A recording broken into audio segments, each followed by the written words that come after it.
Assalamualaikum warahmatullahi wabarakatuh. Salam sehat, salam sejahtera. Kenalkan, saya Muhammad Samsir. Saya tinggal di Desa Kuala Serapuh, Kecamatan Tanjung Pura, Kabupaten. Saya di sini sebenarnya ketua kelompok tani, tapi saya juga peduli dengan lingkungan seperti nelayan-nelayan, KNTI. Jadi saya juga bergerak di bidang itu. Kalau tanggapan saya sih sebenarnya sangat geram dari kemarin dari tahun 2013 waktu kami beroperasi di tengah laut dengan kawan-kawan masyarakat nelayan. Itu ada sekitar berapa unit ya kami tangkap. Kenapa kami tangkap secara mandiri? Karena kami juga sudah capek melapor ke Tamla susah pandai setempat karena tidak ada respon. Jadi masyarakat itu adalah perwakilan berapa orang. Gimana nih Bang Samsir, kayaknya kok pukat harimau ini dan pukat troll ini kok merajalela lagi di area kita. Kami coba udah ada berapa kali membuat laporan secara resmi, bahkan kami juga sampai hilang urat malu, kami berbondong-bondong datang ke sana, menceritakanlah keluh kesah kami tentang pukat troll dan pukat harimau. Tapi sepertinya mereka hanya menerima laporan kami tapi tidak memproses. Makanya kami inisiatif pribadi kami, termasuk ini hari ya, kita juga meninjau langsung ke lokasi, ke tengah laut, karena dulu kita punya perjanjian zaman Bu Susi ya, saya ingat menterinya kemarin itu zona batasnya itu 12 mil dari bibir pantai. Tapi sampai detik ini kita temukan mereka beroperasi 3 mil, mereka sudah beroperasi. Makanya ya kami juga berharap sebagai masyarakat kecil nelayan ya, seperti yang terkait bapak-bapak yang di atas lah, kalau kami juga nggak ngerti gimana harus melapor, karena kami berharap juga sah-bandar yang ada ditempatkan di Desa Kuala Serapuh ini sebenarnya berfungsi dan mereka memproses laporan kami. Tapi sampai detik ini mereka juga mengabaikan laporan kami gitu. Kami juga nggak mau terulang kembali tragedi di tahun 2013. Di masa itu kita beroperasi ramai-ramai ya, segabung seperti di Branda, di Perlis.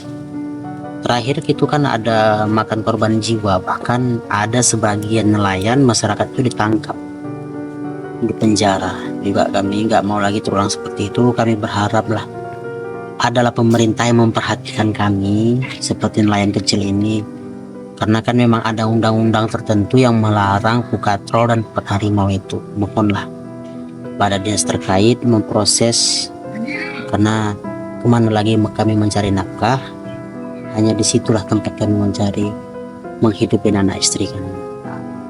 Seingat abang, untuk pelaporan ke sah-bandar itu sudah berapa kali dilakukan bang? Dan sejak tahun berapa itu dilakukan pelaporannya? Sejak tahun 2011 kita sudah mulai adakan pelaporan.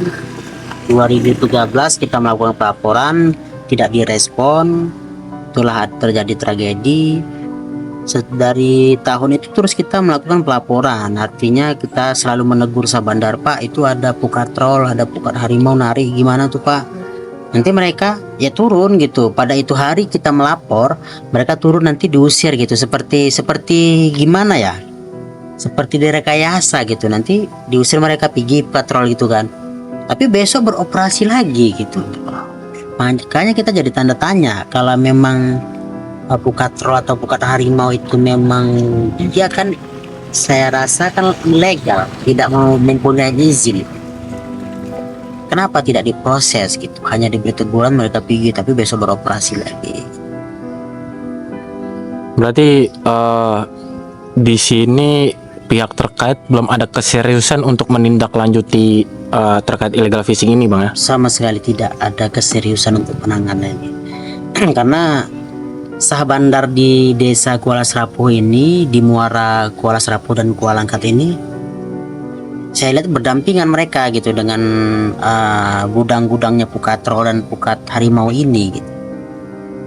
Kan nggak mungkin juga menutup kemungkinan mereka itu nggak tahu gitu beroperasinya kapan. Yang mengoperasikan pukat harimau ini orang mana, Bang? Sebagian ada di desa Kuala Serapu, tapi rata-rata sih orang luar semua, seperti dari Pelawan, kadang dari Serdang Berdagai gitu. Karena kadang juga pukat troll dan pukat harimau dari Belawan itu sampai juga beroperasinya di Muara Kuala Serapu ini. Jauh ya. Jauh, karena memang di sini lagi yang ada hasil tangkapan, karena di Belawan itu memang terlalu bebas saya rasa ya. Jadi udah habis hasil laut, hasil tangkapan itu udah nggak ada lagi. Oke. Jadi kita juga nggak ingin seperti laut di Kuala Serapu, Muara Kuala Serapu ini seperti yang di Belawan habis tandus gitu. Boleh gak Bang diceritain bagaimana mekanisme pelaporan ke Sabandar itu? Kalau mekanisme kami cara melapor ke Sabandar, kami membuat surat resmi atas nama masyarakat.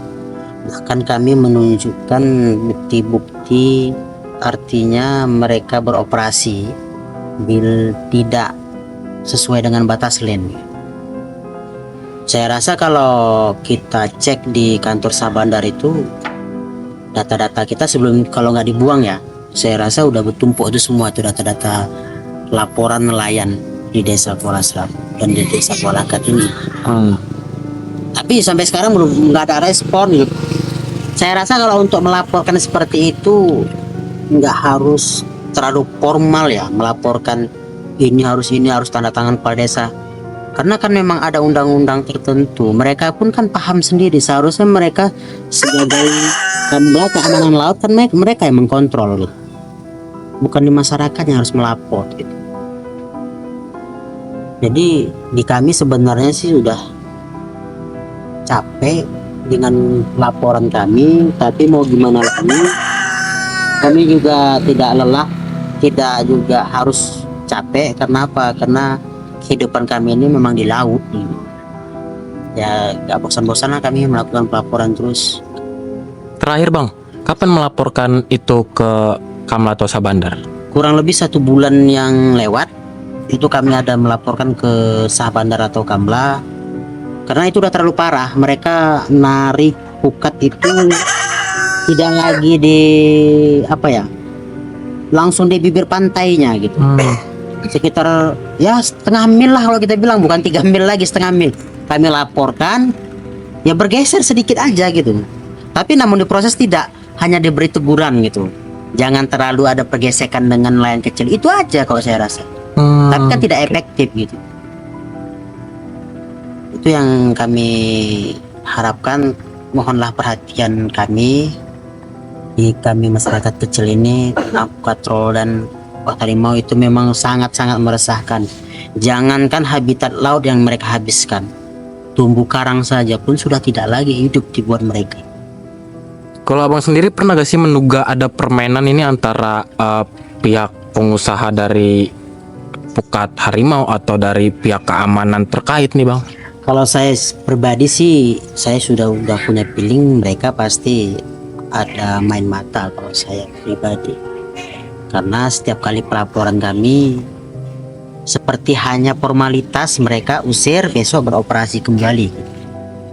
Padahal mereka itu kan tugas si Kamla itu kan memang mengkontrol laut. Mereka kan time terus di tengah laut. Mereka kan tahu itu siapa aja beroperasi. Oke. Makasih Bang atas informasinya Bang. Sama-sama Bang. Terima kasih banyak.